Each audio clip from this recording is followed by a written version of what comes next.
Ahoy! How's it going? Welcome to another episode of Geek-Men and the Masters of the ThunderNerds. I'm Dustin. I am Bo. And I'm Zach, sorry. You got the Delay. How's everybody doing this afternoon? Oh man, good man. I'm good. Ready to roll. Yeah, we're gonna skip all of our stuff because we have something exciting. We actually have a guest. Yep. Very excited about it. We get to play our new intro for interviews. But yeah, okay, so we our friends at SILVERLINE, we've had Roland on before. One of my favorite episodes. I think all of our favorite episodes. Yeah. So SILVERLINE had a Kickstarter coming up. Talked to Roland. Roland's like, I'm going to send you Scott. I'm going to send you Scott for Steam Patriots. He's coming up. I was like, okay. So we have Scott Wakefield from SILVERLINE.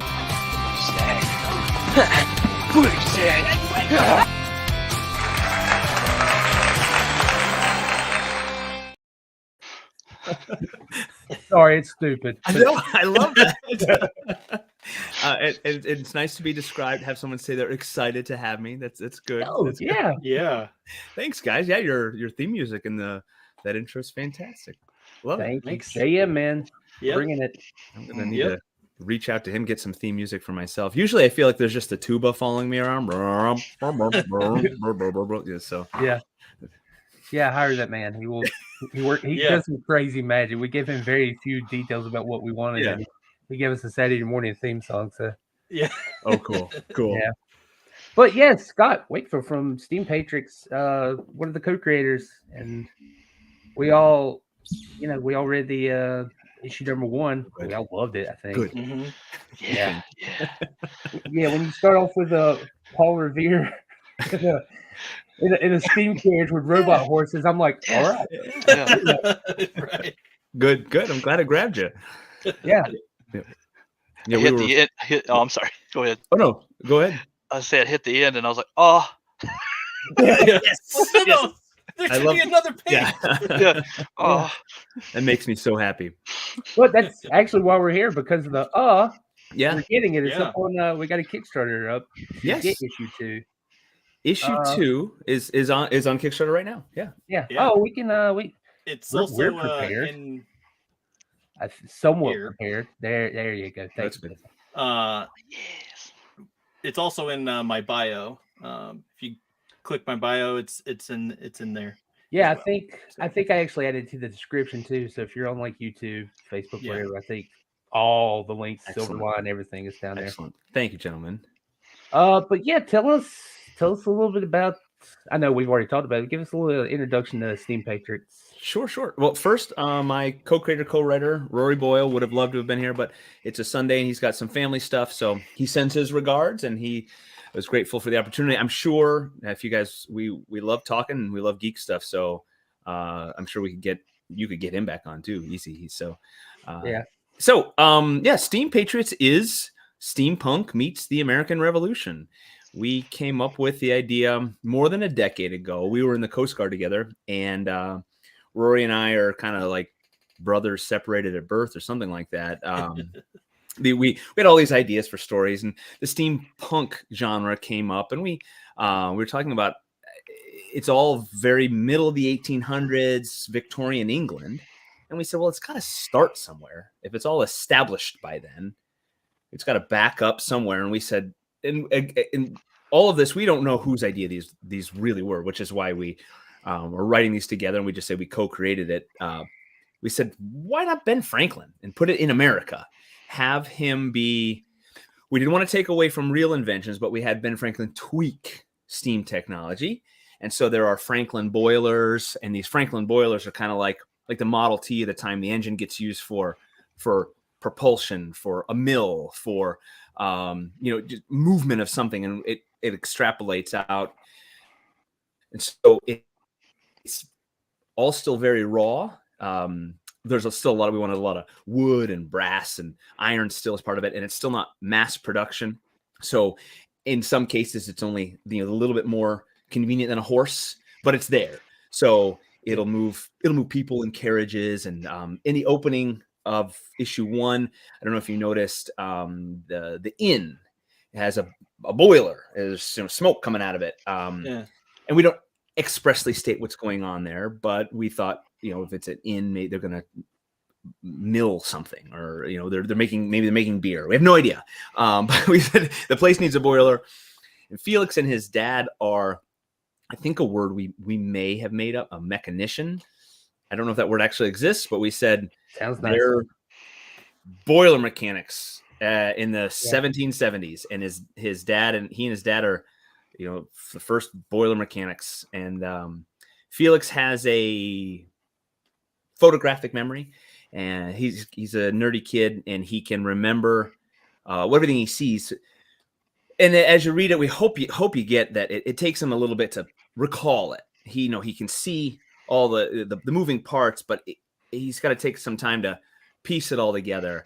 That's kind of his that's what makes him special. And he, at the opening of the war, it starts in August of 1776. And we know that some people are familiar with history. I had to do a whole bunch of research. That's when the British really came ashore in New York City. There was stuff that led up to it. And he and his dad are doing their thing, and the British are invading Long Island and New York. And that's where the story starts. Yeah. It's good. It's brilliant. It's the it's like you said, you have that introduction, and like nobody. That's how you know everything's. It's a nice establishment because nobody bats an eye at the idea of Paul Revere coming in on this. It's like, okay, this is the norm. Yeah. And I love the idea of combining just alternative history with steampunk. That's really this should be really more of cool. that, actually. Thank you. But I love the way you set it up, like, because both sides are racing to the same thing, and both have different tracks to run, and of course it's classic issue number 1. It just you stop it at just the right point. Good. We wanted to. What we did in our research is we tried to find instances in history where either it's vague, or perhaps an individual wasn't present. And the history, so for instance, the beginning of the war, Battle of Long Island, General Nathaniel Greene was sick. And that's really about all. So we could say, well, we could use him because he wasn't doing anything in real history. We didn't want to detract from real accomplishments. So we tried to find those instances of obscurity.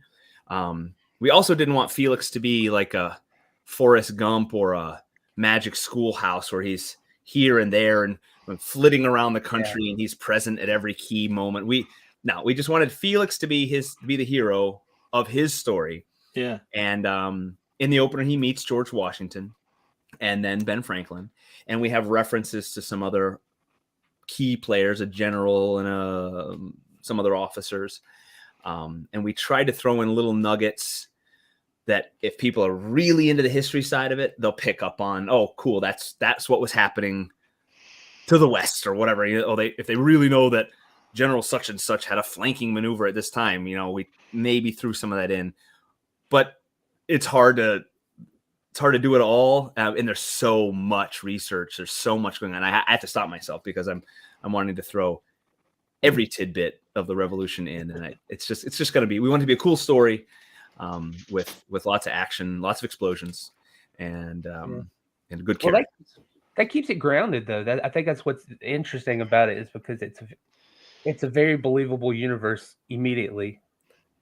Because there's stuff that's so familiar to us. It's just a remix of history. It's really good. Thank you. I like the balance of it.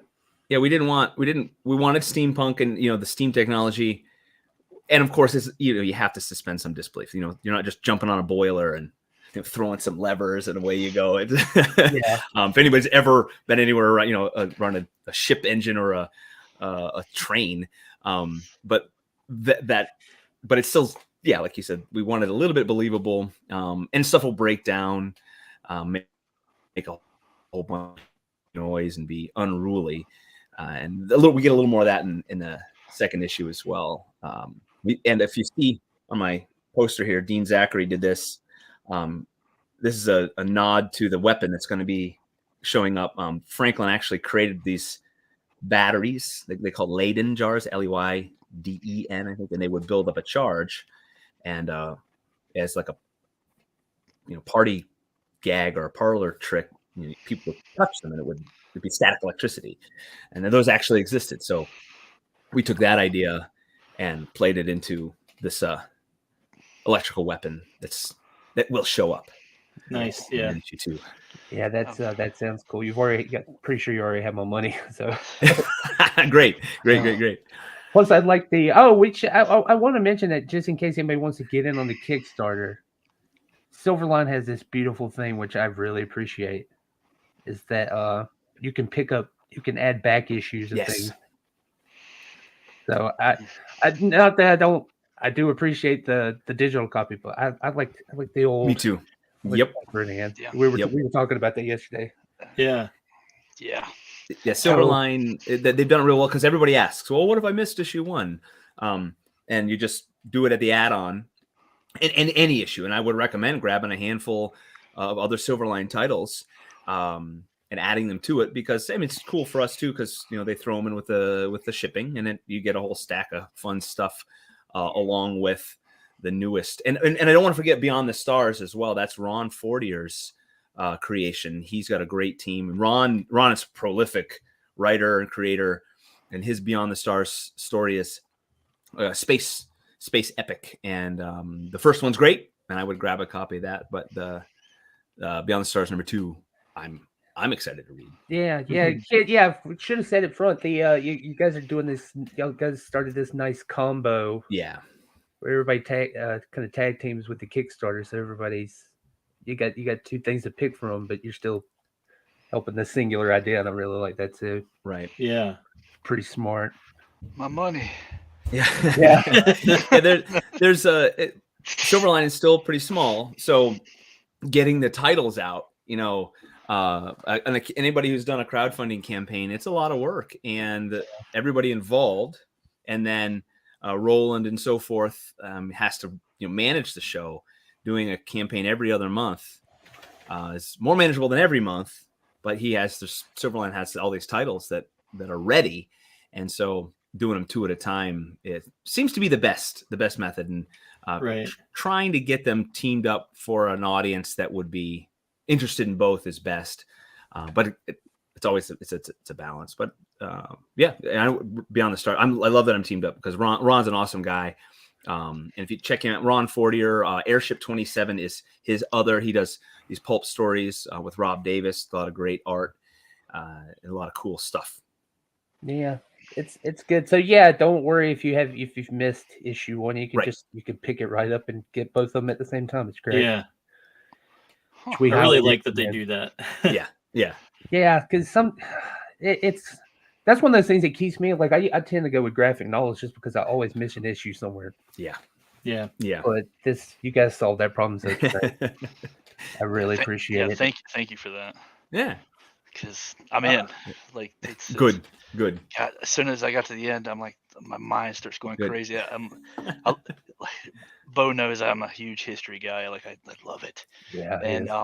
And I'm just like, as soon as I got to the end, I'm like, am I gonna see a steamboat boat with George Washington crossing the Delaware at some point? Well, I mean, you don't have to say anything. Well, I'm not going to.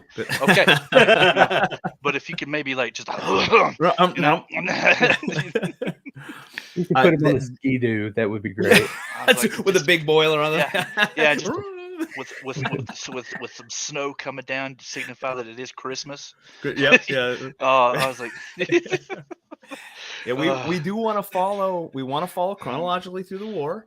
And if it it's anybody who's created a comic book that's wasn't hired by Marvel or DC, it's a lot of work. So if it takes off and if people are reading them, we want to just keep going through the war with Felix, and we would love, because the world is expansive, we'd love to do these one shots or mini series or something like that of another character within the Steam Patriots world. I would love, man, that's my dream, to have that world grow. Yeah. And I have to stop myself as well from going down all the rabbit holes of researching everybody and thinking, we can start his story and write his story. Yeah. Rory is working on if now again, we like to be subtle. We don't always want to be on the nose. Maybe I might need to be more on the nose because sometimes I've said stuff and people are like, oh, I didn't see that. There's one brief line about Felix's brother, and then we just move on. Rory is working on what Felix's brother is up to. So okay. I like to tease that for these sort of shows because that's a little extra. If people are into it and they're paying attention, yeah, his brother's out there. We're working on his story, and we don't want to give too much away. But his brother's story should happen as well. Again, I can't get distracted by doing that. I want to. Yeah. Felix needs to run for a while. Yeah, If anime taught me anything, it's to pay attention to those subtle little lines. Wait a minute, he mentioned this. Yep. Yeah, we try to be subtle, and that just means like being a good writer. And sometimes I'm like, I'm not that clever. I want to be really clever, and I feel like because I get these ideas and I'm thinking, oh, I have to foreshadow that. How do I do that? And then I freeze thinking I can't get too clever. Because if I get down the road and have a really clever idea and I didn't give any hint or foreshadowing, it's gonna ruin it all for. And that's the mind of trying to be creative. And when I say creative, it's all relative. I appreciate the Racer X vibes already. I'm already waiting to see what this brother's up to. I know if he shows up and he has a goatee, Felix. Yeah. really cool leather jacket before. Yeah. We'll have to have his steam carriage blasting by for half an episode before we know what's going on. Yeah, like this mystery boiler operator. Yeah, this isn't even my final form. Right. Yeah. Oh man. And we would love to. We would love if it keeps going. Have Felix go into the Barbary Wars and then War of 1812. And then he's by then he'll be in his 40s and he'll be I'm too old for this and bring him back. Old man Phoenix. Old man Felix at like 45 years old, grizzled. Yes. Yeah, because I live not far from Buffalo, New York. So Battle of Lake Erie and all that sort of stuff would be cool. Let's give a nod to local stuff. God. Well, see, now I'm almost mad you're talking to us and not writing this right now. I know. My mind is going crazy. It's just like maybe one day we'll see the Washington Monument transform into a steampunk mech. No idea. I've got mountains and mountains of ideas, and when we started this 10 years ago, Rory and I went to Philadelphia for this Coast Guard for training. And in the evenings I'd walked around Philly and I was like taking a picture of every historical plaque, everything. And Rory's like, we could do this, we'd have, and so I had to go back to my text messages from like 10 years ago, like 6 phones ago, and to see all of our ideas that we had then. And we originally had ideas of the British had stolen Ben Franklin's plans and kidnapped Ben Franklin, and Felix had to go to England. And we originally wrote the book. I did a national novel writing month, NaNoWriMo. I don't know if you've heard of that. Loved it, and I recommend it to everybody if you're trying to write something, do it so you get something done, and then you can edit. And so I got about it's like a 45,000 word. I didn't quite hit the 50,000 goal. 45,000 word rough draft of a novel. And then from there, we changed our idea. And he said, graphic novel, we want the imagery of it. We want the explosions and the electricity. And so we gleaned from that, but it's very different from the novel. And it was actually one of our stretch goals for our first campaign. We added the novel, and it's not edited. And I've read some of it, but it's kind of bad. it's always that way. You look at your own stuff, it's always that way. Yeah. It's the worst thing ever written. And I picked up a binder a couple months ago that I had printed off something I wrote, and it was all 3-hole punched, and I had even started to edit it with a pencil. I got like 4 pages in. I have no recollection of writing it. I have zero. I gave it to my wife. I said, you want to read this, see if it's any good? I don't even know what it is. Here you go. And so she's going through it. Yeah. The fever dreams. Coffee and cigarettes. Who's this? Not right now. No, I'm writing. I've got the muse. Don't stop me. Yeah, no clue what it is. Oh, Wish man. I had more time to write too, but How do you rein it in? Is because I mean, just that one issue was so packed with like so much good stuff, and it was just ready to go. And like I said, when I hit the end, I was just mad that it stopped. yeah. you know, but and I just can't wait for more. But I was like, that was such a good, tightly wrapped issue. Thank you. And I was struggling because I was like, what if I had to do this? How would I rein it in to get this tight knit story like you did? That's pretty good, man. I gotta say. I appreciate that. Thank you. Every scene, every action has to move the plot forward, and so anything extraneous, I have my techniques, and I don't really. I mean, I've got 24 pages of work to my name out there. That's so I'm no sage of writing, but but my tips are to people like use all the writing adages of show and don't tell and all that sort of stuff. If you can have action, especially with a comic book, if you can have an action, you show so much more than having dialogue, or exposition, or you have to, if you have to have a caption. I wonder sometimes. I mean, I always ask, can I take the words away and have the action tell the 1,000 words? But then I do like dialogue. I like dialogue. It's showing, or even telling, so much more than what you would need for exposition.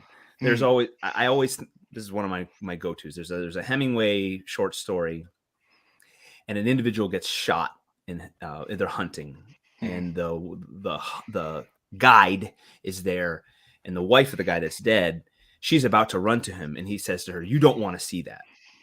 And in that one line of dialogue, it tells you this is a gruesome scene. He doesn't need to explain. He fell face first in a pool of blood, and the blood, blah, blah, blah, blah.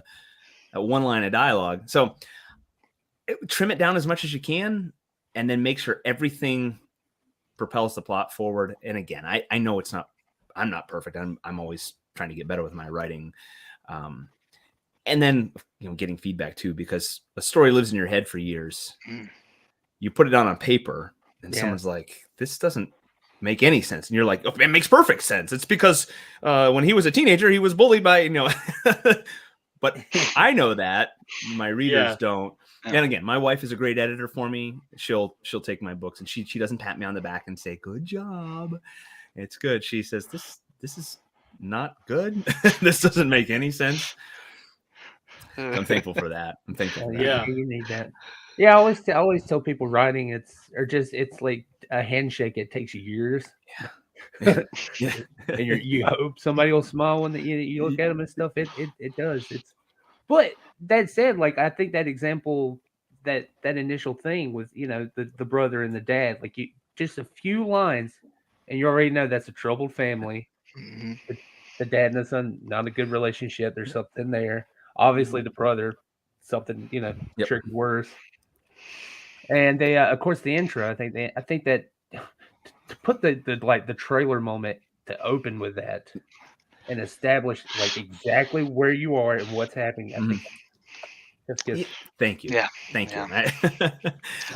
It really does. It warms my heart. And I had another reader get a paper copy, and then he sent me a text, and he said, "Is the dad a full-on loyalist, or is he just confused?" And I said, "Ha! What do you think?" Because but the fact that he asked the question made me really, really happy, because in real life there are not everything is cut and dry. You can have an opinion, but then you can make accommodations for, like, I get what. So during the Revolution, not everybody was like, "Yes, crush the British," because that meant a lot of uncertainty. That meant incomes, and really, like, you could be hanged. That it wasn't just we're going to jump on the bandwagon. So for his dad to be worried about getting rid of becoming our own country, yeah, that's a legitimate concern. So I was very happy that he said, "Is he?" And I said, "Well, let's find out." But I was very happy that it was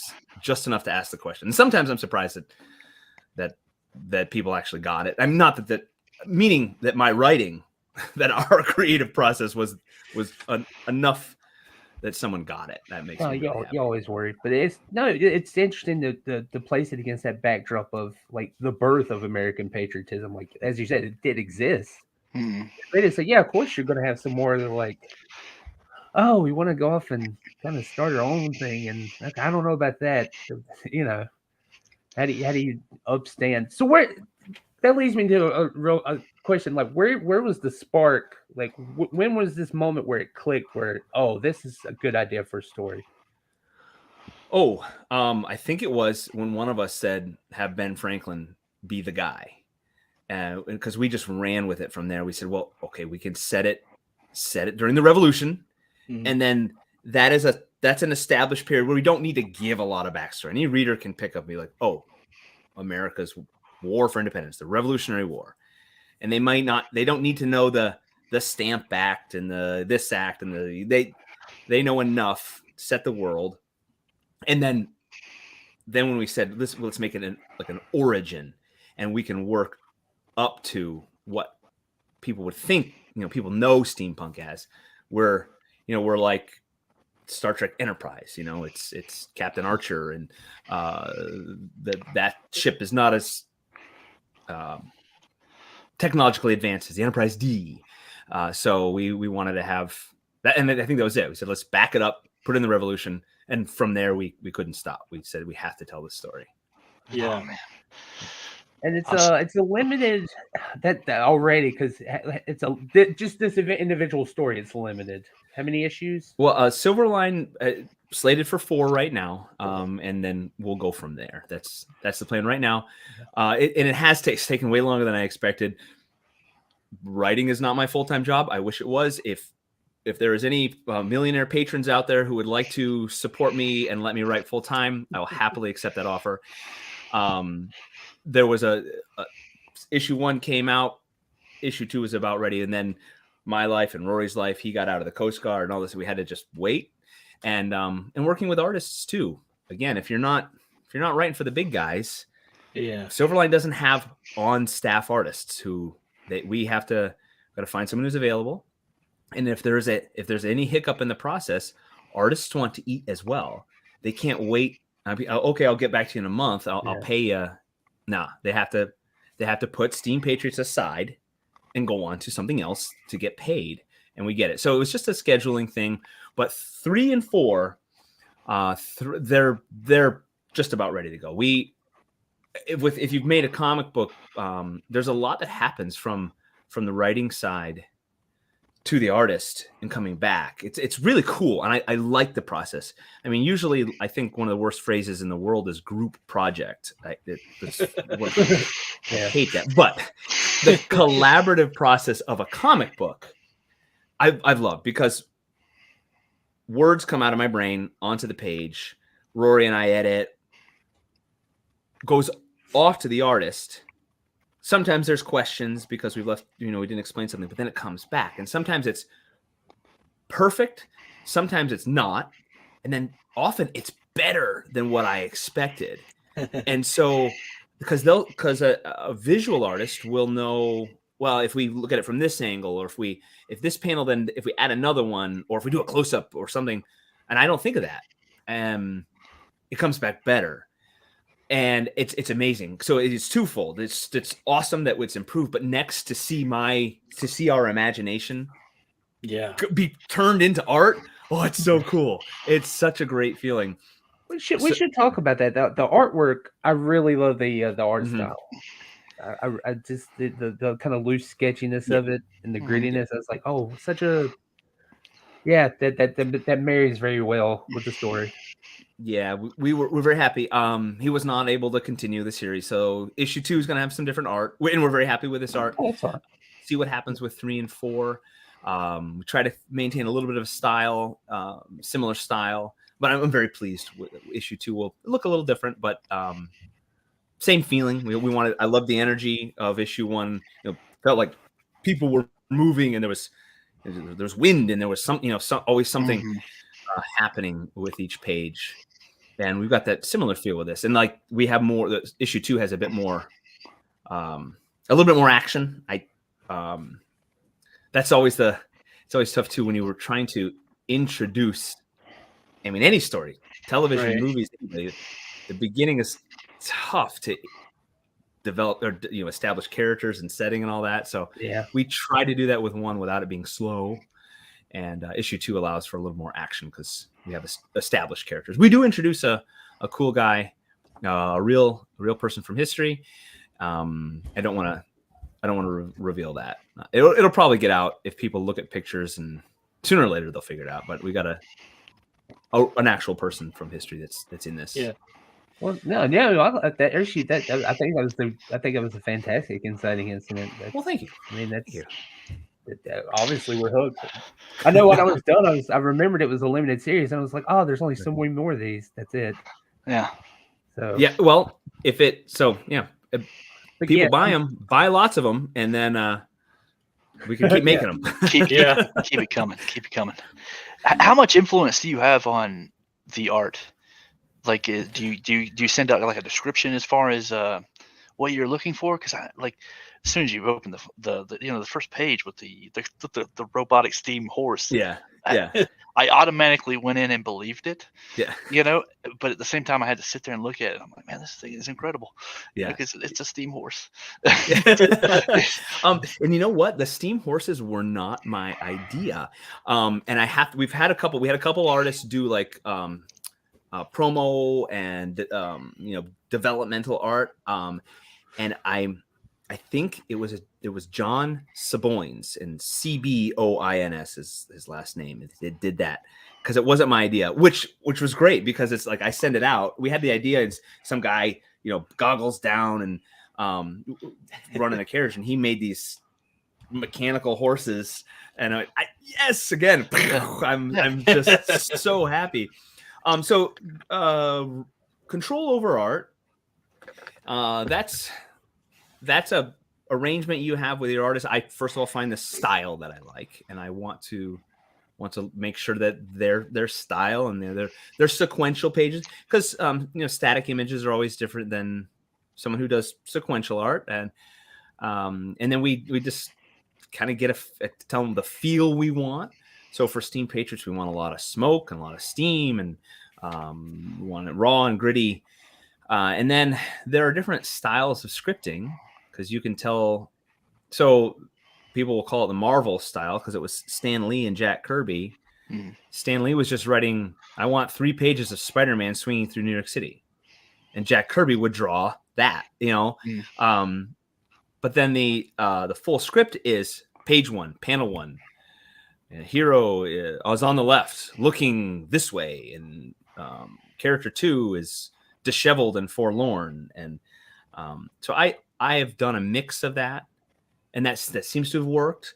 I have gotten a couple panels back that are way off, that because I wasn't descriptive enough. It's not the artist's fault. I left it too vague, and I needed to say, okay, no, this person's angry and not disgruntled. I want angry, not disgruntled. I wasn't descriptive enough, and so in a couple of them, it was the wrong scene. But I like to allow the artist to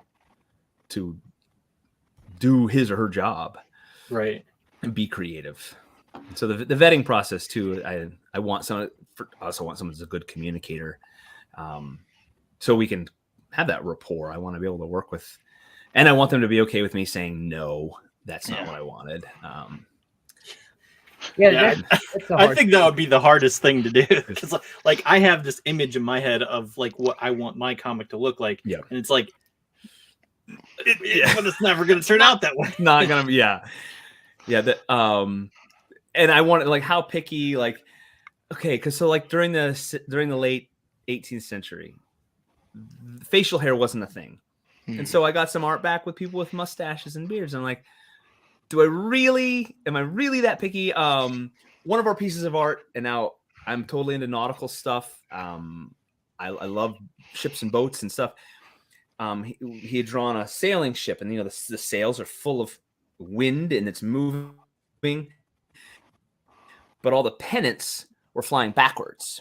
And I'm like, technically, they would all be flying with the wind forward. You are giving the impression of movement. I get it. And so I'm like, how nitpicky I can be like because I know I'm gonna have a reader out there go, I'm actually, yeah. Which I would imagine this panel is good at finding actually, and I'm so happy with the stylized look too. I mean, I just can't that you're going with that, and it's going to stand the test of time. I think. I hope so. And the visual medium worked really well. I'm very happy. I remember there was a story about Tim Sale. He drew it was Batman and Catwoman in an alley, and so it's a great piece of art. But somebody pointed out that Batman has 3 arms in the picture. It's just like that, and then there's one, or my Catwoman, and they were just like, yeah, but it looks good, so just whatever. It looks good. You don't notice it right away. That's so funny. Yeah, I love those mistakes too, especially with like because it's coming out every month, and that is one title of how many coming out per month, and it made it past some editor, and yeah, it's of course the what's his name, that the Captain America art, that's Rob Liefeld. Oh, Liefeld. Yes, that's so. Although I did see a really good documentary explaining about how it's not as bad as it seems, but it's still they were getting what he was trying to go for. Yeah. I saw a question over here. I thought you're here. I think it'd be interesting to talk about, because I think they just had the news about it. Somebody's wanting to know. Curious about your take on AI. Oh boy, coming in the writing, because I think they just clarified. I think they made it. They've outlawed. You can't copyright AI art and stuff. Like it's I've kind of had like this wait and see feeling about it, because I feel like it's one of these technologies, like if you think about new technologies, like we were talking about them back in the 90s, or like I remember when the iPhone came out, and all my buddies saying this is the stupidest thing. It doesn't make any. Who wants to touch a stupid screen? And then when the iPad came out, like, are you going to hold it up to your head? Well, now they're everywhere. I really don't know what's going to happen with this AI. If it were me and I found out like I'm getting an AI story, I would want to read. I would avoid it. But people buy cheap Chinese plastic stuff because it's cheap and fast, and I do not know what it's going to do. And some of it, the writing is not bad. It can write some good stuff. I don't know.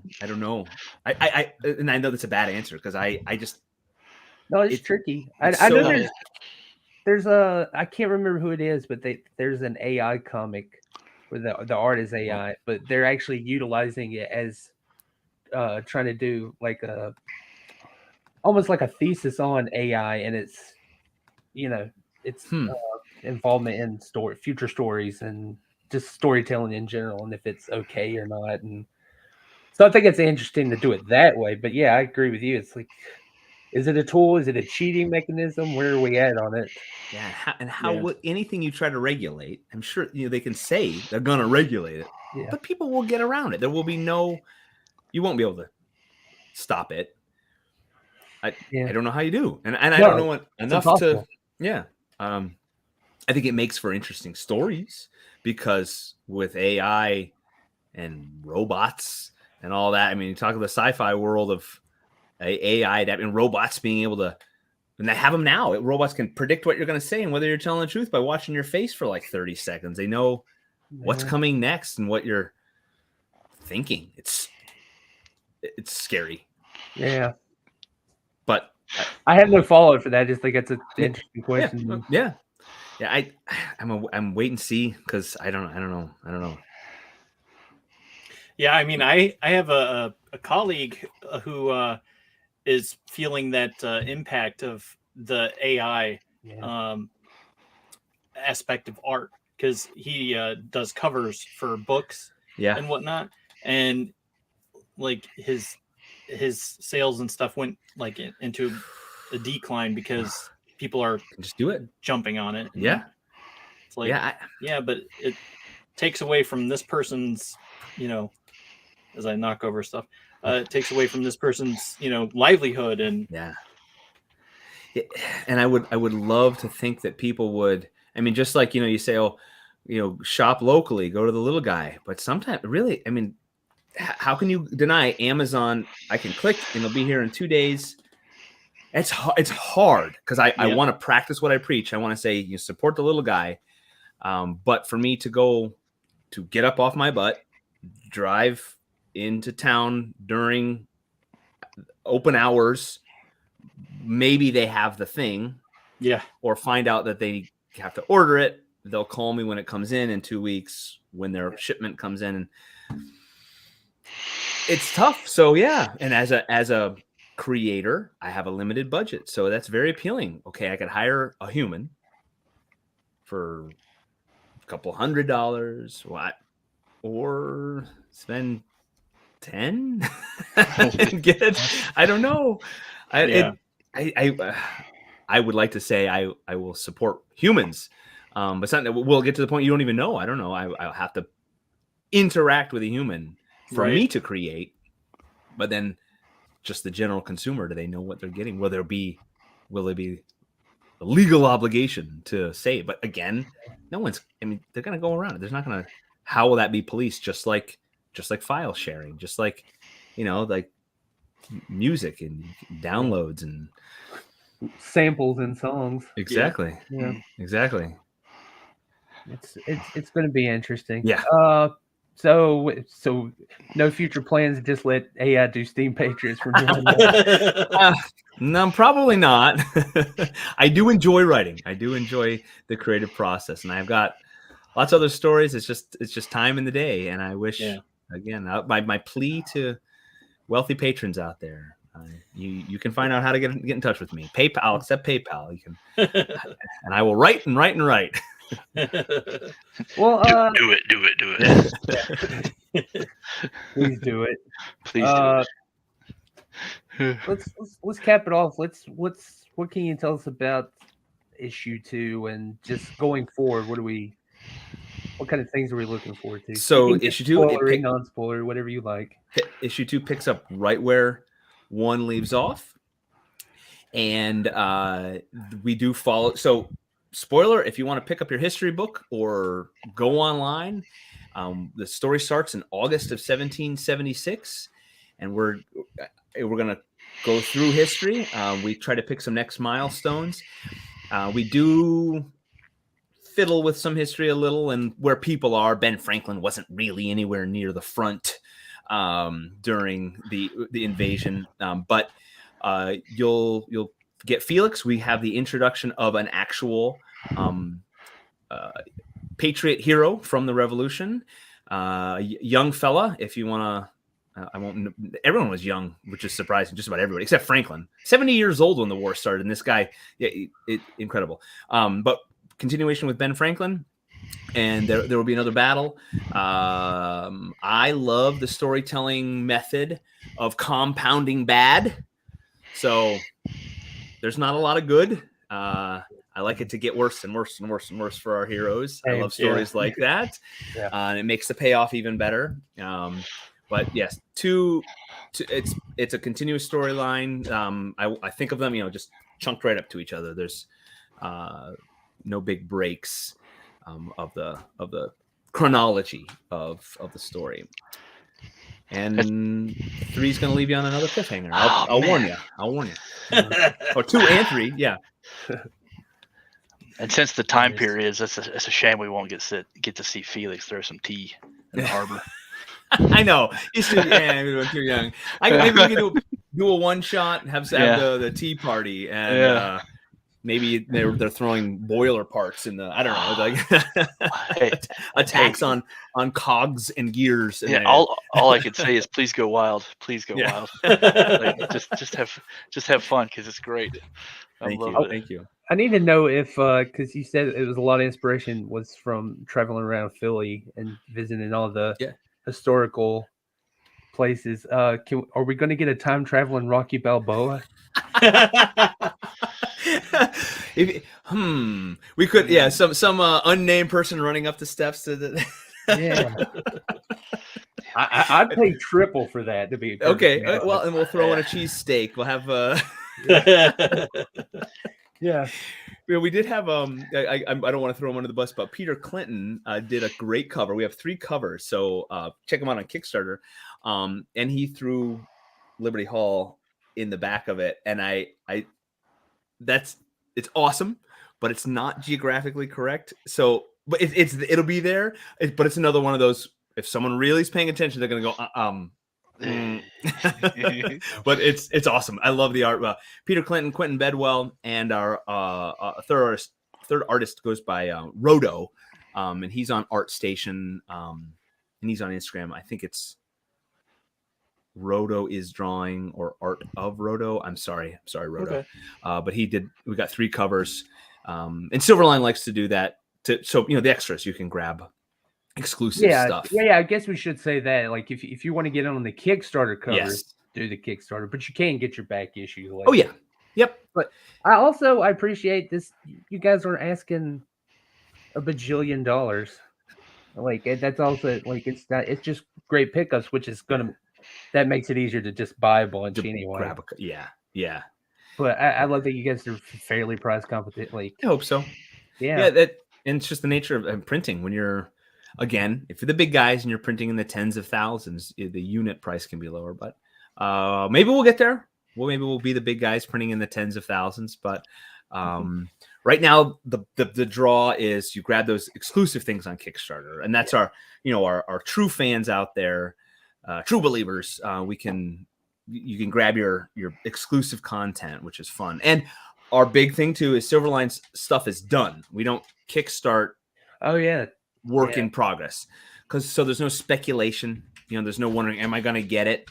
It's done. Really, you're just pre-ordering. That's what our campaigns are. You're pre-ordering and getting the opportunity for exclusive stuff. And if we get past our goal, we're going to open up stretch goals, so there will be extras, everybody. So push us past, and then you get even more, and tell all your friends and enemies and family. Also, this is like, what is this, the 21st or something? It's like crazy. It's 20 plus titles. And every single one been funded. Yep. And every single one you've got in your comics, and you can still buy those comics. Exactly. Yeah. It's never been sorry, we didn't fulfill it. It's everything's done and ready. And Roland and Kablam Digital Printing, they're a well-oiled machine, because really it's an end of campaign. Kickstarter takes a little while to release the funds, and then it's pretty much at Kablam, they click print. That's print, and everything's done. And there's going to be foil covers coming soon. If you saw the last campaign, they're one of those things that if you don't see them in person, seeing them on a screen doesn't do it justice, because they're not.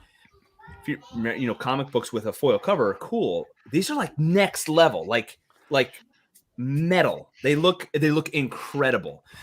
So there will be foil covers available for Steam Patriots and Beyond the Stars. Yeah. I hope I'm correct. Roland, if you're out there and I was incorrect, let me know. But nothing yet. Yeah. Yeah, man. Charles in the 90s, man. We all remember those covers. Yeah, Iron Man 290 and Iron Man 300. That I was. Oh yeah, and they're worthless still. I got on my stack of comics. I was like, I gotta look. What's Iron Man 290? Yeah, $4.95.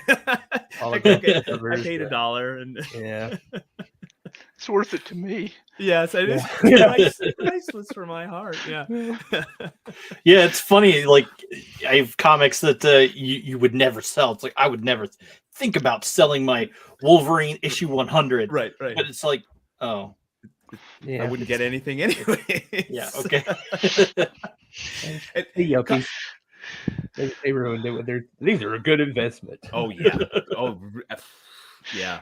And really, I didn't collect anything. I collected Iron Man in the 90s. That was like, and I was too poor to have a huge collection. So it was Iron Man, the occasional Avengers, but I would go every month. There was a little deli on the corner in town, and they had a spin rack, and I'd go in there and check for the next Iron Man. And then I had a buddy give me his like late 70s into 80s Irons Mans, and but again, none of them are worth anything.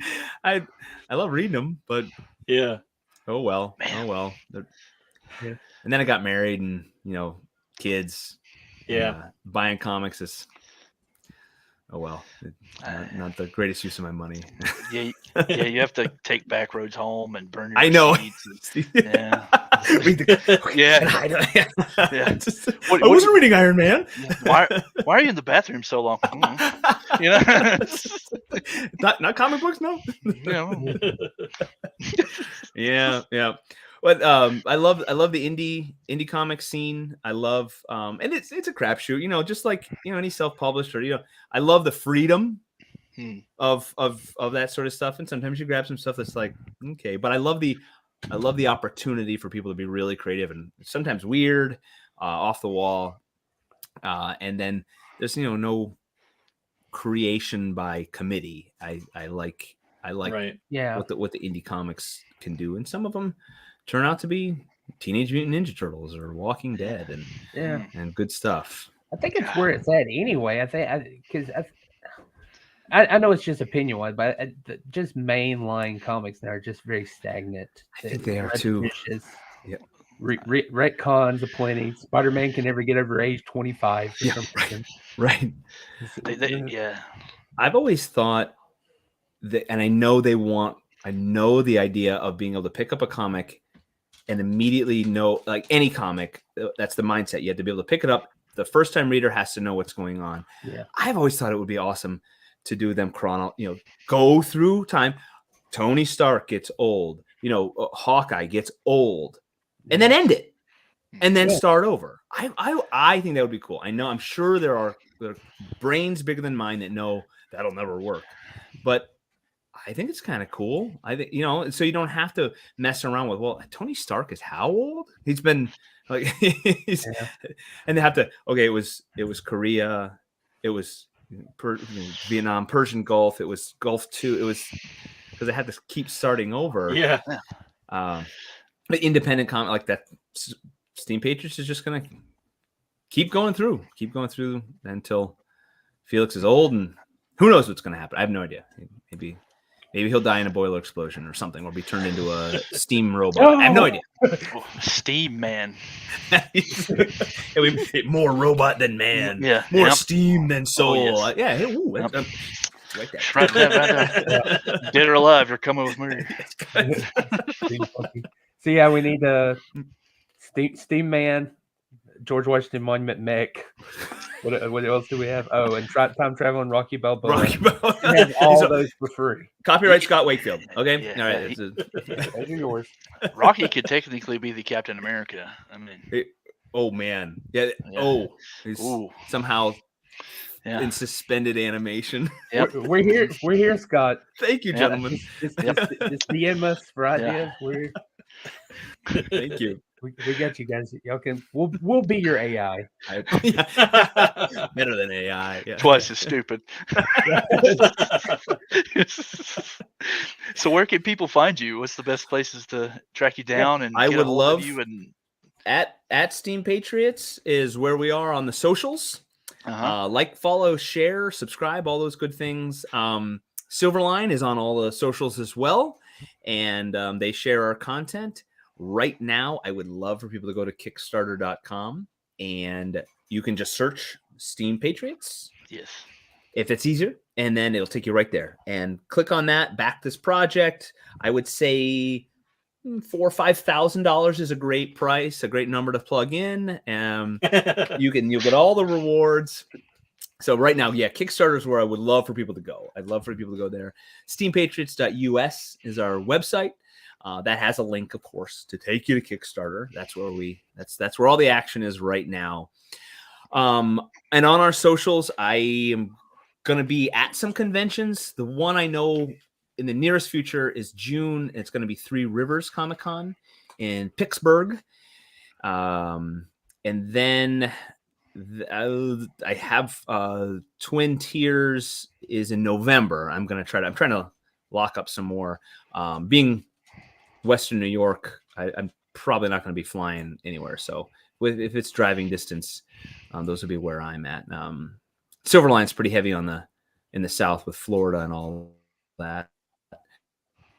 So they hit up Orlando stuff, and yeah, keep an eye on our socials. I try to blast out everything we have going on, and I'm gonna try to throw another video out there for the campaign soon. Try to Great keep video, by things the way. updated. For Oh, thank you. It took like 2 hours to get 1.5 minutes of video. yeah, And It was worth Rory it. and I are a couple of idiots, so we have like our B-roll, our blooper roll is like 10 times longer than any quality video that we actually made. Release the Snyder cut of it. Yeah, it'll come out. It'll come out. That might be a stretch goal. If people want to see the behind the scenes blooper reel, I think that might be a good stretch goal because there is some stupid stuff. Sitting here you got the camera trying to just get our lines out. My goodness. And I go, we're a couple of idiots. Yeah. I love it. Just Everybody have a should few hang slow out, motions there. I know. Yeah, everybody should hang out on. You guys do streams too. I bug you guys every now and then. Your streams are great. Like just with everybody from Silverline. It's just like different nights, different people. Yeah, thank you. We do. There's a Sunday, a Tuesday, which is West Coast time, so a little later East Coast, and then I host the Wednesday. I'm on most nights. Every once in a while, I need a Wednesday away. But yeah, we talk pop culture, comics, movies.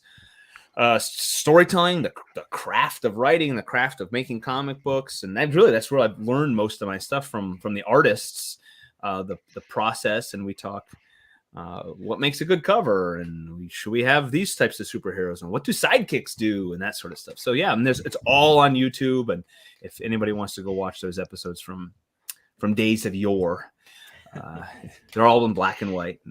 We got lots of stuff. It's not like films with the subtitles. Exactly. Yeah, we're just Can't let it. Well, Scott, thank you so much for coming by. You're absolutely thank you guys. Treasure trove. You're great guest. Well, Of course, you're welcome back. Rory can come on. I need to see Rory's beard on this. His beard. His beard is otherworldly. Yes. Yeah. He has cultivated it, fertilized, loved, plays classical music to it. It's a thing of beauty. I think that might have been his reason for getting out of the Coast Guard. They were limiting his beard possibilities, his potential. So he's like, forget this. I need the beard. It's why Rory's a great guy. I give him a hard time, but it's been a great creative team. The two of us. I like story creating with him, and it's a lot of fun. So miss you, Rory. See, Rory, you made the right decision. Rory. Maybe we'd love to come back on. So let's stay in touch. Oh, absolutely! I'd love to have you guys back on. Thank you, gentlemen. Yeah. Well, we'll let you go. Thank you so much. Oh, any other questions? I don't want to cut anybody off. No. I just want people to get on that Kickstarter. Thank you. Yeah, go immediately. So we can get the second one, please. Just remember that it's easier to ask forgiveness than it is permission. Just saying. Just saying. Thank you, gentlemen. Yeah, thank you so much, Scott. See you guys. See ya. Yeah. Oh, what a great guest. Yeah. Oh, man. I'm gonna go in debt. Yeah, because I'm not gonna lie. I want to go in there and I want to pick up some back issues and try a few of those issues I haven't, like issue ones of things I haven't tried yet. That's gonna be great, man. I hope they. Yeah, all the info's below. Because we need good comics right now. We're in a lull. We're in a super lull right now.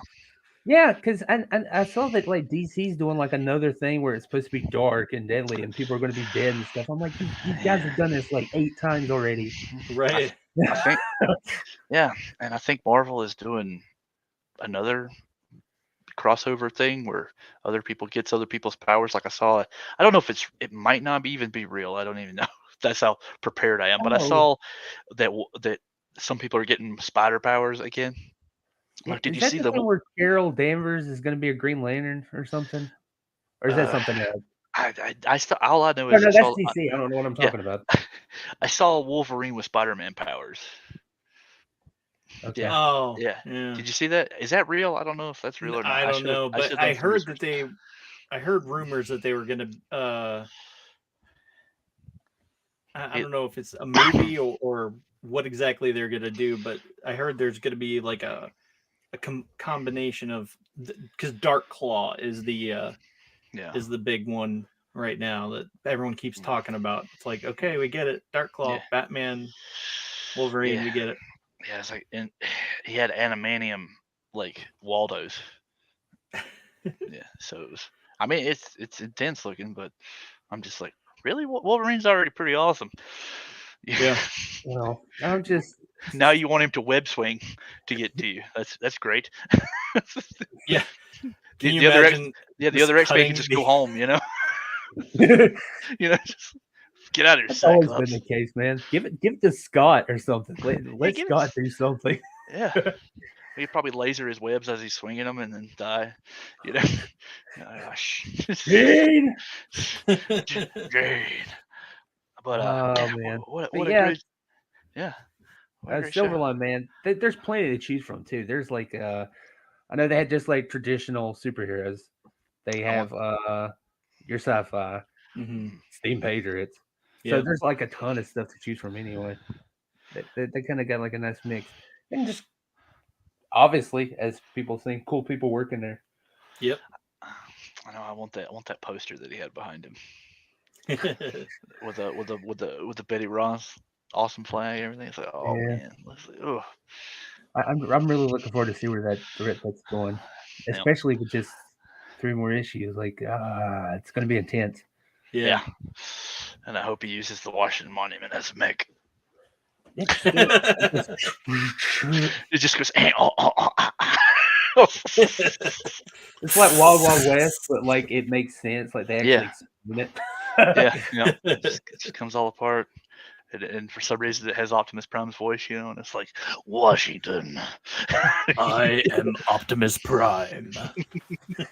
Gives the most epic, like, Braveheart speech, We will take back America. From you die on my feet. Oh, man. King George can suck it. We need to I feel like we need to hire somebody to actually do that voice, just so we can just, like, really sell them. Like, just rolling, just hear us out. Hear us out. Listen, this is, he just comes in and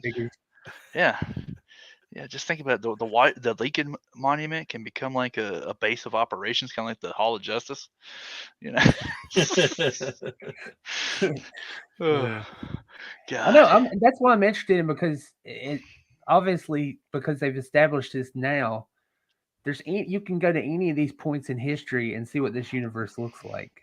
Yeah. With the early Industrial Revolution stuff. So that's, I mean, can you imagine like Civil War with electro guns and that was I know I wanted to ask if he, and I totally forgot, with the weapons, how are they going to be affected?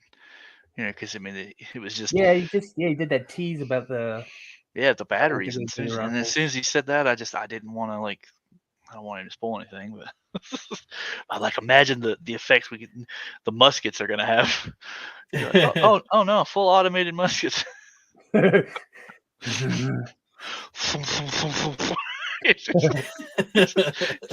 going to be great. Well, we're going to take an ad break, and then we'll come back and do what's in the box. That sounds good? Yeah, be good to go. Yeah, that sounds good. All right. Be back in a few minutes. Enjoy the ad. We here at Geek-Men and the Masters of the ThunderNerds want to thank our sponsor, Manscaped. Let me ask you something. Have you ever heard the phrase, don't use a hammer when you need a screwdriver? I mean, what if I told you that all those basic trimmers and razors you buy for your upstairs grooming is going to have the finesse and precision you need for your bottom half, looking as good as your top deck? You're thinking, oh no, if only someone made such precision engineered tools to help me down there so I can, guess what? Manscaped exists. At least I hope they do, or else I'm not entirely sure who is sponsoring this show. I mean, it's easy to think of as fresh and as clean as I feel all over right now. It's a dream, but nope. Manscaped. And this is far from a secret. I mean, 8 million men. 8 million men. That's 16 million balls just asking for the same kind of attention you pay to your nerd collection. I'll say it again because I know you didn't hear me out of shock. 8 million men worldwide know that if you're not keeping your bottom half as well groomed, then you're only doing half the job. I know, this whole idea of taking better care of your basement sounds new and strange and wonderful, and you don't know where to start. Then guess what? We're going to help you out because you're a fellow Thunder Nerd. How about starting with a waterproofed, wholly water-resistant gadget, Batman, a waterproof trimmer that you can use in the shower called the Lawnmower 4.0. 4.0? Doesn't that mean... Yes, it does. 4th generation with all the expected improvements, including a 4,000K LED spotlight, which is ridiculous. It's overkill. But it's gonna help you with even the bushiest of bushes. And paired with a ceramic blade and skin-safe technology, you're gonna keep those grooming accidents down. I appreciate it. And like I said, it's waterproof, so you can use it in the shower to keep the mess contained to the drain. You want the same kind of care for your nose and ears? Yeah, you guessed it, Manscaped want and use the same skin-safe, waterproof technology that they use to make the Weed Whacker, a nose and ear hair trimmer that keeps the cutting and does less of that plucking and tucking and pulling, all those other trimmers that you use. You hate it, right? I know you know. You've been there, you're thinking you buy the cheaper dollar store trimmer and then poink! Tears in your eyes because it plucked the nose hair. It just gets dragged out of your face like a rooted tree. Manscaped won't have that. And when you're looking good, why not revive those mistreated, neglected globes that you've just been ignoring? Like, why not bring that back? You can bring them back because they have a crop provider skin toner to kind of revitalize everything downstairs, and then a crop preserver deodorant to keep you boys fresh. I mean, you weren't just keeping deodorant under your arms, were you? I know this is a lot to take in. You're not sure what you need. Then why not all this? Why not get everything I just said? Well, the Performance Package 4.0 includes everything that I've just talked about, but Manscaped will even throw in some performance underwear so you won't just shove your junk aside to be forgotten again. And then you can carry all this stuff in the little spiffy travel bag that comes with it as a free gift. The best part, since you're hearing me right now, that means for the next month, when you go to Manscaped and you grab the tools for your family jewels, you'll get 20% off your entire order. And I've been told that, yes, I can confirm Manscaped will also ship your purchase to your home for free. All you got to do is use promo code ThunderNerds. That's ThunderNerds, all one word, and you will get 20% off your entire order plus free shipping. And this is an exclusive only for you guys listening.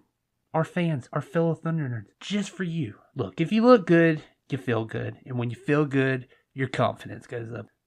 So head on over to manscaped.com, select whatever you want from their site, and throw in the promo code ThunderNerds to receive free shipping and an additional 20% off your entire order. Thanks again to Manscaped for sponsoring the show. And we're back! Yeah! Yeah, speaking of, man. It's good, isn't it? I'd show you mine, but I'd have to pull down my pants. So We'll take your word for it. He says he's as clean as a baby. But no, even my significant other came in, she's like, "You cleaned your ear here?" I'm like, was it that noticeable? Thing, I didn't even feel it. I thought it was like, I thought it was not working until I started hearing the no plucks, no pulls. Absolutely best trimmers I've had. No joke. God, it's nice clean lines. I know I was a customer before we even went into this. Yeah. I was like, man, I finally took the plunge on the razor today just for the cleaning up, and wow. Whoa, Gillette has been lying to us the entire time. You need 16 blades. Yeah. In order to get 500 blades. But yeah, highly recommend. That's some good stuff. All right. And use that 20% that you save and go to that SILVERLINE. There you go. Big stack of product. God, promote this, man. Promote it. Well, you know what it's time for. Saw you in the box. What was in the box? What's in the box? What's in the box? What did everybody unbox this week? I'm prepared for this. Rock and roll, brother. Oh, yeah, look at there. There we go. That's a good pose, by the way. I know. Even man, look at that. That's a solid pose. Yep. Yeah. Look at that. I'm not happy with that trick. I'm not happy with that trigger control though. That's some. I'm just messing with you. that trigger discipline there. You know? Well, yeah, the trigger broke off. Oh, Really? So that's why it. no, I was just like, you notice that they never give us action figures with the safe hand. Yeah, They always be like, yeah, go ahead. And I was At like, least he's not doing like the cigar hold. oh god, Uh, yeah. yeah. I made sure to tuck it in the pocket here. You know, That's it. get That's it all good. nice and tucked up in here. It's a good tuck. It's a good tuck. that looks good, man. Yeah. What is that what you got? Yeah, that's the main thing. I mean, I have now officially opened everything that I have of theirs. So, yeah. Still. I also. Ooh. Oh, you started reading the comics as well? Yeah, I thought when I thought Matt Rodriguez was going to be on the show, I went back and refreshed my memory and read those again and got all excited again. But because yeah, when we thought he was going to come on the show. Yeah, I don't know. Hey, people get busy. Yeah. You know, but hey, it made for this show to be possible, and yeah, boy, oh man, yeah, I actually just messaging Rory during the ad, like just fantastic guest. Rory and Scott. We got to get Rory on here. Yeah. I hope we can get both of them at some point and just to shoot the stuff. Yeah. Because God, like that's good knowledge. That's why I like hanging out on their streams. Like everybody's just so. It's just a bunch of down to earth people. And there's no pretentiousness over there. Everybody's just having fun making comics. Yeah. Yeah. And everybody's got their nice little role that they serve. It's just it's fun. I definitely recommend checking out the streams. Yeah, that's awesome. Well, hey, what did you get, Bo? I know you got some stuff coming. I still got more stuff coming. I put together. Will this work? No, I don't know. How do you shift to a different person, Dustin? Direct us. Thank you. Professionalism. Did my it's practically a Metal Gear. Oh yeah! Wow. Yeah, did one of these, and the thing is, you can take these arms off and just attach them to any other Gundam or anything. It's great. Huh. Use your imagination. I'm not going to sit here and bore people with the all the different combinations. Did this little guy. Which I love. Plus, this little thing comes out, and it's like its own thing. Ooh. Nice. What? And everything's attachable and stuff. I can do that real quick. Like you take this, you can use this, and then take this little thing off. Hold on. This is just like a quick example of what you could do with this 30-minute mission line. But there you go. You got your crab walker. Whoa. Then I can flip it around, and there's like a little neck peg here. Yeah, so you can make like a. Whoa, okay. Yeah. That's cool. Or just put this right back in the thing. You know what I'm saying? It's just combinations are stupid. That's insane. So, I can't wait to like put together more of these and just see what crazy stuff I can put together. Finish my RX. Oh yeah. Look at that. Did the dual sabers leaping pose. He's gonna be leaping toward Godzilla and King Kong like that. I can't wait to send you the waifus. And you get the. I got me an Iron Giant. Nice. With the light up eyes.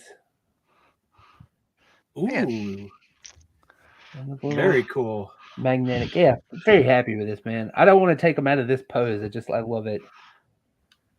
The ass comes off, but I'm leaving it on. I like that scene. I like this pose. He's not going anywhere. I like it. That's great. Yeah. Where did you? Who made that? Is that 3000 Toys? That is Diamond. They re-released it. They might have some more. Highly recommend it because the thing's like $25. Guy looks really good. It's nice ratcheted joints, lights up, God. magnetic. Oh my god, I forgot his name. Anyway, yeah, dude. Oh my god, it's on the tip of my tongue. yeah. Anyway, yeah. he's a little. It's a nice pot too. I mean, like I wouldn't want to lose this guy, but there's a teeny tiny little thing. There's a little magnet in his shoulder, and he sits there. God, that's great. Outstanding. I love it. I like it. What'd you get? Did you unbox anything? I got two things. I'm currently working on the review of this guy. So stand by. The old Indiana Jones from Hasbro. I am very interested for this review. Yeah. So, and spoiler alert, I really like it. Really? I'm very surprised. The face printing, it looks great. It's from the same people that do the Black Series, so the articulation is very similar. So if you're into Black Series, it's very compatible, or comparable. The only thing I have gripes of is what everybody else has probably already said is the belt whips for the gun and the whip. Yeah, and the gun is very tiny. And if you we were talking about it off the show about how I thought it was because it was so tiny, I thought it was a 38, and then we got to talking and I'm like, well, this is a tiny, and then we looked it up and found out it's a 45 Smith & Wesson, and I'm like, this is not accurate. Way too tiny. Way too tiny. It's a tiny. I would pull it out and show it to you, but I got it in the holster, and it's probably never going to come out of there again. So, yeah, you can always do that joke, where he's like fixing to go for his gun. Yeah. And then where he's like, and it's like you can't. There's nothing there. And then people are probably going to be upset with me, but I did get an retro carded long shot. Oh shit! Sorry, hold on. Yeah, hang on. You will have to teach me, Dustin. Yeah. Oh yeah, because I think that should lead into our news. Why did you buy that? So the Ramen Toy has put out the Ramen Racer, which is maybe sort of kind of related to a HasLab that didn't do so well for a certain rider, that has ghost flames, and so and of course, they put out this wonderful vehicle that you can go on Ramen Toy. We're not sponsored by them or anything. I just want it. They're selling the car right now. Yeah, early bird, $175 to get either the orange variant or the black variant. It comes with interchangeable parts that you can turn it into a blade variant or a Fast and Furious variant or a Rider Ghost fella. and my God, it's going to be fantastic. So, of course, I went ahead and threw in an order for that, and I'm going to need a Ghost Rider. So the first 1,000 people got a free ghost figure like head of a rider. Yeah, certain rider fella. But the thing is Marvel doesn't really want to give us a Ghost Rider figure. And look at there. Oh yeah, there we go. That helps. There you go. Yeah, there's the orange variant, Tiger Orange variant. Look how beautiful that is. And then there is look at that thing. Look at them flames. Look. Those are all individually lit. Yeah. And they have their own little batteries. They're in what is it? It's I don't want to say. I don't think it's. What is it? It's not ABS. It's the softer plastic. So it's injection molded, but it's look, man, it looks wonderful. Yeah, I also just heard that the Tiger Orange is going to come with a CB radio. Yes, a CB radio and antenna, and it'll come with stickers to make the car more authentic to its if you want to, or you can just leave it. Rider of Ghosts. Yeah, or the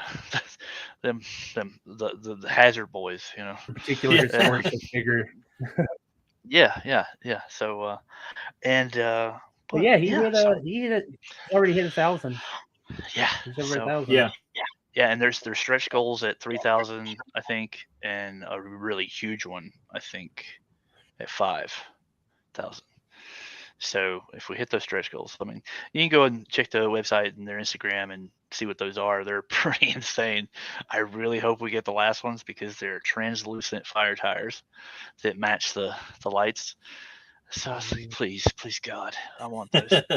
Like I want those so bad. So yeah, I'm gonna be kit bashing and making a because I'm gonna take that figure and I have the retro carded Ghost Rider that, man, this is a, if I remember right, he was 2015, I think, is when this thing came out, and it really shows. Um, he's pretty old, and I think, yeah, I'm just gonna play around with it and see what I can get. Because Nice. you gotta have somebody to go in the car, right? Right. Yeah, but yeah, that's it for me. I think it's funny that that was probably the biggest news last weekend, depending on who covered it and who didn't.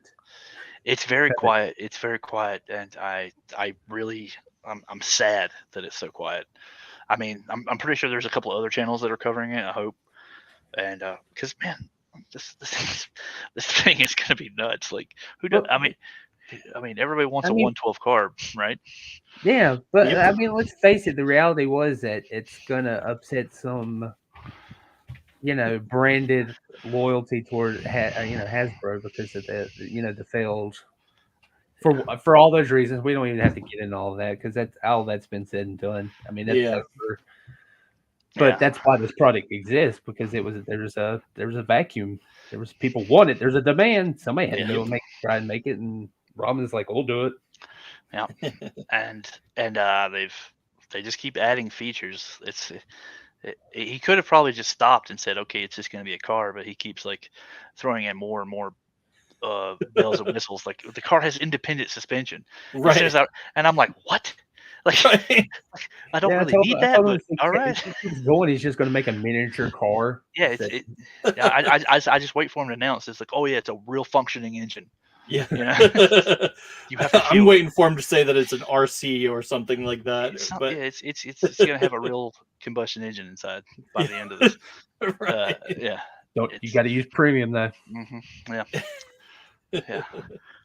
I don't want to catch anybody putting paint thinner in it.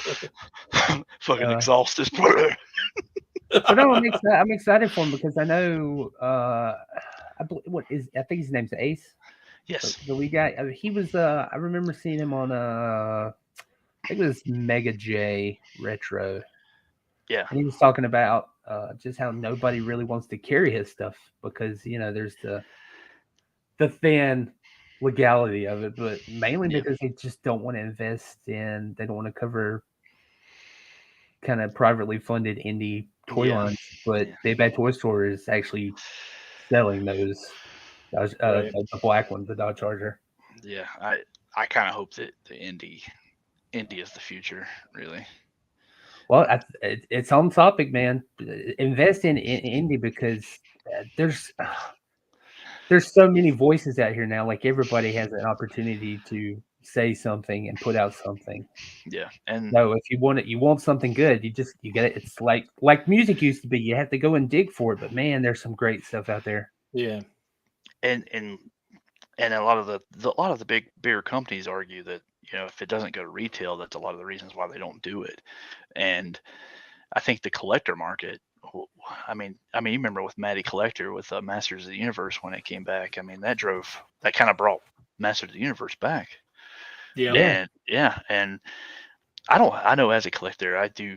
I could easily say I do about maybe 90% of it online. It's very rare do I pick something off of the peg because distribution is a nightmare when it comes to some companies. You scalpers. Yeah, scalping. I'd refuse to pay secondary market prices for something. And I think that what I was trying to go with was the fact that online isn't bad. So if all these indie companies are doing like their own websites and their own thing, I think there's a future there. I hope there is. Yeah. No, I think that is the future. I think it's going to be a weird return to bartering. Like everybody is going to be making something and doing something and selling something Yeah. themselves. Except we're Right. going to be doing it with everybody on the entire planet. Yeah. I think that's just the way to go, and everybody needs to adapt to it because I think that's the only way we're going to get good products anymore because, Yeah. mass production things are they're kind of. I'm not just saying Hasbro. I don't want to point there's a lot of companies that did the mass production thing, and they're just quality's going down, man. Well, the quality's going down, and the price is going up. Yeah. So it's starting to, like, the biggest joke a couple of years ago used to everybody would crap on Super 7 for the prices. Well, if we keep going in this trend, everything will be that same price. And I mean, dude, there's like Marvel Legends, not to crap on Hasbro, but they're selling us what do you call it, repaints, for $35. Mm-hmm. And creeping up. They're creeping up real bad, and the deluxe figures are oof, it's bad. That new movie, The Guardians of the Galaxy, I told you I saw that at Target the other day. $50 for that Groot figure, and he comes with a couple of alternate hands, some tree wings, and he's a decent size figure, I guess. Like maybe 7 inches. And that's import prices, man. Dude, $50. I mean, that's for $50. I'd rather import something cool. Yeah. Might as well. I mean, these got this was probably a combined like $20 for 2 sets. That's 30. That's $36 right there. That SH. Yeah, you're getting better quality. Yeah, you start getting into $50, you're talking premium Bandai. Yeah, exactly. I was like, oh well, I'm thinking my Goku that's coming, or Gohan that's coming up in August. Yeah, he catch me a couple years ago. I told Zach I'm never going to pay $100 for a figure, and then he basically pushed me off a cliff. And now I will every now and then I'll drop $80, $90, $100. I got like $125 figure coming up. I don't know what I'm doing. It's Inspector Gadget's fault. That's what pushed it. Yeah. I love that snake too. I love him so much. Yeah, and it's like Mezco. Mezco's kind of like getting your first tattoo. Like once you get one, you're like, all right. Yeah, when I get one, I'm not gonna. Please release Ultraman already. Yeah, you've been waiting on that for a while. It's going on over a year. I think it's like a year and a few months now. Let's get this going. Well, I mean, we haven't got into Mezco 89 Batman yet, so that's now that's just come out. People have that in hand. So there's a 3-year wait, and then I jumped on the wait list at like the last minute, and then they were like, "Your order is processing." I'm like, "Hey," and I canceled it. Yeah. Well, it was all over the place. I legitimately feel the only people that give it good reviews are the toy photographers. Yeah. And they were the ones willing to be like, let's spray this down with armor on, let's change this cape, and let's do all this stuff. Like, average person doesn't want to do that. Yeah, I mean, I love tinkering, I love customizing and playing with stuff, but man, I don't want to do that. Yeah, that's a lot of work, and plus, figure's just not safe in my opinion. Yeah, I have one Mezco Batman, and then I have one that I'm customizing and working on. And I'm trying to do that because the Batmobile is coming, and yes, some people already have that in hand. It looks great. Those spheres though are confirmed. That canopy is gray. It's a little gray. It's a gray. It's not a little gray. It's gray. Yeah, but I have plans. Yeah, I'm gonna leave it as is. If I get ballsy, if they have a sale and I get another one, maybe I would attempt to paint. But I'm gonna be happy as is. That thing. I'll push you off that cliff. No. once you see what. I did think it was funny though, because you notice Toddy didn't put the figure in the car. I saw somebody trying to do that.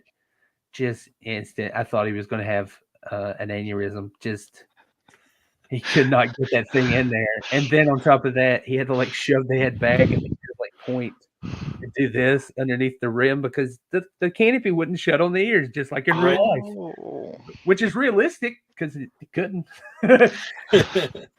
Authenticity. Yeah. But he did put like a standard 6-inch. He put the NECA 89 Batman in there, fit perfect.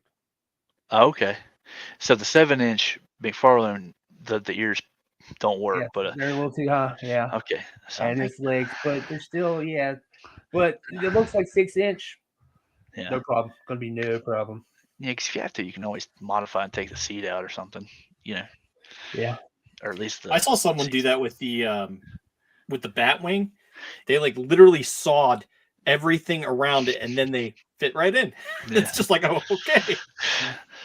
It's like, I guess.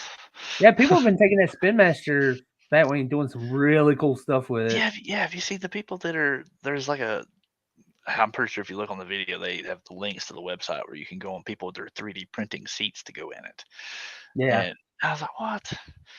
Like, one more thing I got to 3D print. Spin Masters is. I really think that is it. They're doing it on purpose, releasing a 12-inch figure with a really small vehicle that it can fit in. But you're really buying two things, and also it's like something you can give to a kid and then something for yourself. It's pretty cool because they did that. You remember they did that with that Costco Batmobile. It was the same thing. People were 3D printing the interiors, and they had like a nice comic book Batmobile. Speaking of 3D printing, you guys will see some stupid. Yeah, what do you got? I saw you sneaking over. What do you got? I'm working on a dio piece for the Mezco Superman and kind of like a stand, for it. So I 3D printed some crystals for the Fortress of Solitude. Nice. So I got them in like a bajillion different sizes, so you can kind of cluster them all together and make it look like it's random. But yeah, 3D printed this, and now I'm going to make a silicone mold of it, and that way you can color it, with like blue or clear, frosty, whatever, make it look like a, like an ice crystal. Yeah. So I'll keep you posted how this goes. But that's working. I told him I want a kryptonite crystal like that. See, that'll be fun to do because kryptonite in the house. I think that'd be awesome. Yeah, I was thinking I'm just going to cast it and then do like some kind of neon green resin, and then maybe drill a hole in the middle and throw an LED in there so you can set it down and just be like, whoa. Yeah, because I'll take one. Because according to, I know some companies want to tell you the LEDs are expensive, but they are not. Oh, they're not. Yeah. I agree. I would have liked another Michael J. White movie. Yeah. Thought it was good. Yeah. That was like the right amount of, especially with today's technology. I would like to see what that would look like with updated CG. Yeah. Because that CG aged pretty bad, but that movie's still fun to watch. To be fair, Michael J. White is still in phenomenal shape, and he could probably. I mean, he's not aged a day. Yeah, I see him, and I'm like, how am I older than you now? I'm like, I used to. Take up. It's like whatever. I'm just glad we got another. Like he found success. Like even after that, because that was kind of a weird big introduction. But he goes off and makes like Dynamite and stuff, which is fantastic. God. Hilarious. Hilarious movie. Yes. I liked him in the Undisputed movies. Oh yeah. I don't hate me. I don't think I've ever seen those, but I know they exist. They're so good. They're like a guilty pleasure. And I also like the third or fourth one that with Boyega. The spinoff. The spinoff one. I thought that was good too. Imagine like a B movie action hero, and then the villain is so cool that they have to make a spinoff. Right. Oh, not to mention he's in The Dark Knight. Got 2 scenes with Heath Ledger, man. Yeah. And he got to do a scene with Eric Roberts. Mm-hmm. Yep. Yeah. Never back down. Never back down. Yeah, let's go. Yeah. Hardstead's on this. They know. Yeah. Or Harstead, you remember what was it? Universal Soldier: The Return. You remember that? Yeah, where he was the villain and he had to fight Van Damme. Yes. Yeah, he's like, yeah. Yeah. And he was like the perfect Unisaw. Yeah. That was so cool. Yeah. If you've never, I don't know if you're an old fan or not, but go and find the episode where we give. It's one of our audio episodes, but go and find the episode where Zach here had to take the Van Damme test, where he had to identify the Van Damme movie just by the haircut. And he did pretty good. Spoilers. He did pretty good. It's kind of scary. The shorter fade ones get a little tricky because they're hard to pinpoint. You gotta look for the more gray. Yeah. But Good expert. Yeah. I don't know why. But growing up in the 80s and 90s, you watch all these old action movies, and those are the things that stick. Good. Well, I didn't watch those until I met my buddy David, and he had me sit down and watch. I watched Rocky with him, and because that was the first time I had ever seen Rocky, and so we watched all those, and then a lot of the Van Damme ones because he was a big Van Damme fan. So yeah, we watched all that stuff. I mean, I did see certain ones that that my parents would let me watch, like Kickboxer, and I don't think I ever got to see Lionheart, but I watched Lionheart with David later. But yeah, I love Lionheart. Lionheart's young Van Damme, the claw era of Van Damme. Yeah, Hartstead. I have to agree. I love the Thomas Jane Punisher, and I would. Yeah, I tell you what ruined that though. It was the that second season of Punisher. It knocked him down. Well, that second season of the Punisher was not good. Well, as much as I love John Bernthal as Punisher, I don't know. I don't know. I guess I don't know how to explain it. He's good. He definitely has a place, But if we could get but when you watched did you guys see that short? It was called Laundry Day. Yeah. And it's the unofficial Punisher, and it's that thing, man. I was like, it makes me crave more Thomas Jane Punisher. Yep. Can you inform Hartstead on the your opinion on who would have made a great Punisher and what movie that was? Do you remember that? Because you kind of ruined it for me when you said that, and I was like, "Oh, I hate you," because we'll never get that. Yeah, Frank Grillo from the I can't remember which Purge movie it was. I think it was Purge 3. It's second or 3. And I think he's in 2, but it was specifically that second one. Yeah, and Frank Grillo, which ended up playing Crossbones in the MCU. Yeah, he would have. I think he would have. And if you go watch the Purge 2 and his arc in that movie, he's basically the Punisher within that movie. It's like watching the Punisher. It's the way I say, like when you watch Speed Racer, you can see Matthew Fox as Batman. Yeah, and how good that would have been. Yeah. So I think I hate the fact that we'll never get to see that. They confirmed who he's playing in the DC universe. He's going to be Rick Flag's dad. Mm-hmm. Yep, Rick Flag Sr. in the Creature Commandos. Yeah. So we'll see how that goes. Yeah, I hope they utilize him. I think he gets underutilized. He's like Michael J. White. He's in this pocket of really cool action dudes. They're quietly doing like all these really good action movies, but they're not hitting like the prime time. They're not getting used enough. I think he got wasted with Crossbones. Yes, extremely wasted. If you go watch, there's a movie, I think it's on. Is it on Hulu? Maybe I can't remember, but it's called Boss Level. And Frank Grillo. I don't know if you've seen it. I highly recommend it if you're into that 80s, 90s like classic kind of action movies that's like bonkers. Go watch Boss Level. It's great, and Frank Grillo is the main character. You know what? People, we don't have to spoil that. That is one of my favorite endings to a thing ever. I love the ending of that, and I know there's a lot of people that hate that ending. They just absolutely hate it. But even Stephen King himself, he's like, "That's a better ending than what I had in the book." He's like, "That's better." Yeah. So take it for that, at least. Right. It's better than I think it's such a plausible. Just, I think people are just they don't like downer endings. Yeah. Like everything should be happy, and it's like no, not all the time, man. It's realistic. Which is every Netflix original. I don't know if you noticed, but if you go and you watch every Netflix original, it's like the end. It's kind of a wonderful movie until you get to the end, and you're like, "What the shit?" I just watched Beef, Yeah. show Beef on Netflix, and that was good, but was weird. They didn't stick the landing.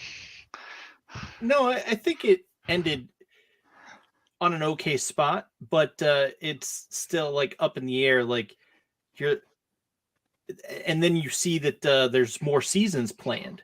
Yeah. I think he said like 3 or 4 seasons planned. And I'm just like thinking, what on earth would he put these dudes through again? Like, is it going to be the same story? Is it going to be an offshoot? You know, like I don't know. No, I know what you're talking about. The last thing I watched was The Gray Man. Yeah, I was about to put that. Yeah, that fantastic movie, and that ending got like they circumvented like the awesomeness of it, and I don't understand why they did that. I get you. Yeah. Gray Man was like I was on that. I love that movie. It was that like that trailblazing, just like I love that operative. That clandestine kind of action film. And then, but that ending though, I don't want to spoil it for anybody. But man, it's not what you expect. No. Like you let I don't know. So I don't think there'll be a sequel. Yeah, that's basically you nailed it. Yeah. I was just like, why? What? Yeah. It's like, I feel like I got denied something that they were promising right directly in front of me within 5 minutes, and they didn't do it. And I'm like, wow, okay, right, yeah.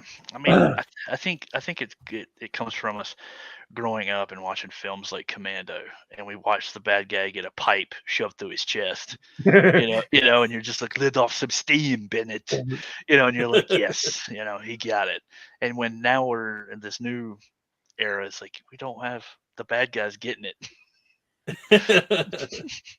It's not as satisfying for sure. It's not satisfied, when you hold a man over a cliff, and you tell him that, remember when I said I'd kill you last? I lied. I would love to get that guy. We need to hunt and see if that's not possible to get oh man, I can't remember his name, but the guy who played Bennett and Weird Science, and he was Power Rangers Time Force. That guy, I love that dude. We need to just politely ask him if he'll come on the show. He looks like a buff Freddie Mercury. Yeah. I love him so much. I mean, he steals that whole ending of Weird Science. And the Mad Max. Oh yeah, I can't believe I love it. Yeah, what the hell am I doing? Yeah, come on now, get it. Like I forgot what he was parodying because I loved it so much. Well, all right. Well, shoot, man. Yes, that's it. I think that's Oh, we got wait a minute. We got one more question, real quick. Ooh. What do we all think of Tom Hardy as Venom? Is it weird that I like him? I think it's because I like Tom Hardy so much, but it is hard for me to buy him as Eddie Brock because of what I have in my head of what Eddie Brock should be. Yeah, this Eddie Brock is like, just a meathead that's like, forgive me, but stupid. I think he should look like John Cena. Right. I think he should look like John Cena, but I know that's. Well, yeah, I can see how because they kind of adapted him to change him up to fit that new character. Yeah, they did. Like, but I still love his character in that. Yeah, I like the way he goes. I like that version of, because I guess. But at the same time, if we had a more accurate. Yeah, I think he's in that camp with Brandon Routh. Like, he was fantastic as his character, but he's in a movie that's not. Yes. Yeah, yes. Warrior is a fucking amazing movie. You guys want to know a funny story about Warrior? So that film came out when I was still with the Marines, and of course we're all excited to go see this movie because we're like, oh my god, this is like a UFC movie. I mean, you go to a Marine Corps like city or base, everybody's wearing tap out shirts. It's an affliction. It's awful to see, you know. But so we all get together, we all go see Warrior, thinking that this is going to be some just awesome drag out fighting movie, and it ends up being this emotional roller coaster. Yeah. And you turn and we all look at each other. Do you notice that all of us are kind of crying? You know, Yeah.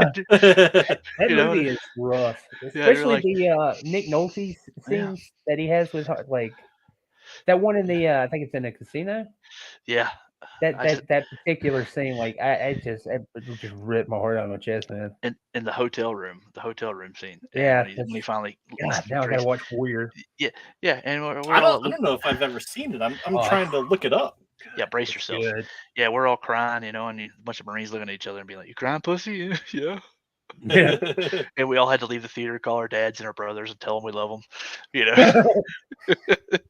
Yeah, because it's got a. Please help me out. I'm terrible with names lately. Who plays his brother? Joel Egerton.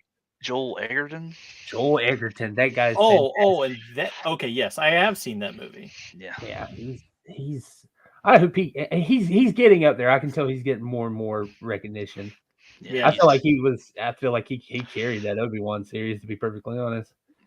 Like, I'm glad they gave Uncle Ben more to do. Yeah. I really like him.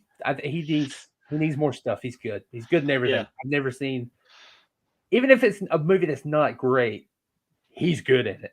Yeah. Right. Yep. So I like that dude a lot. Yes. Fantastic movie. Well, Harstead, come back when we're doing another show. We'll talk some more. And Yeah. everybody else who's. Oh yeah, it's the same. Thank you for spread the word. Yeah. Spread the word. Bring some more folks, and we can Bring all your friends. We can all discuss more. Yeah, I like where your head's at.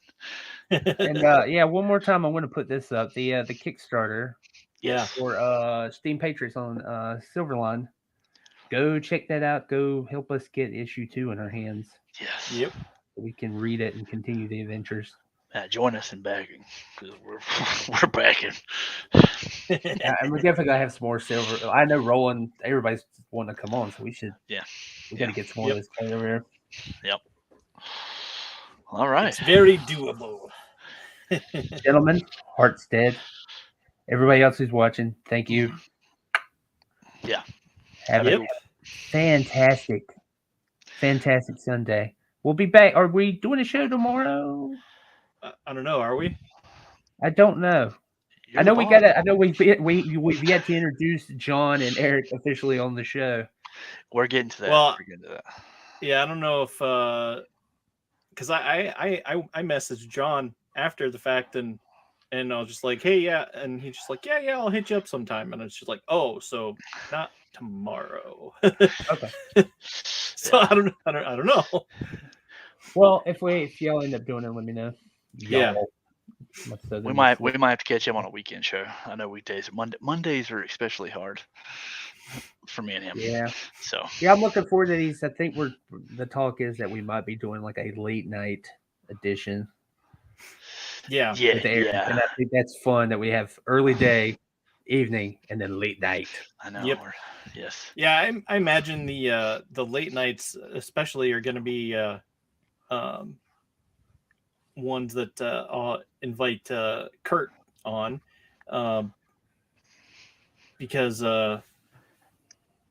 we're talking about movies and whatnot. But yeah. Anyway. Well, again, thanks to Silverline. Thanks to Manscaped. Yeah. Yep. Leave us now and go get yourselves. Go treat yourselves to some goodies. Get the performance package 4.0. Yeah. All right. Hang on. Let's see. Where is it? Nuke it.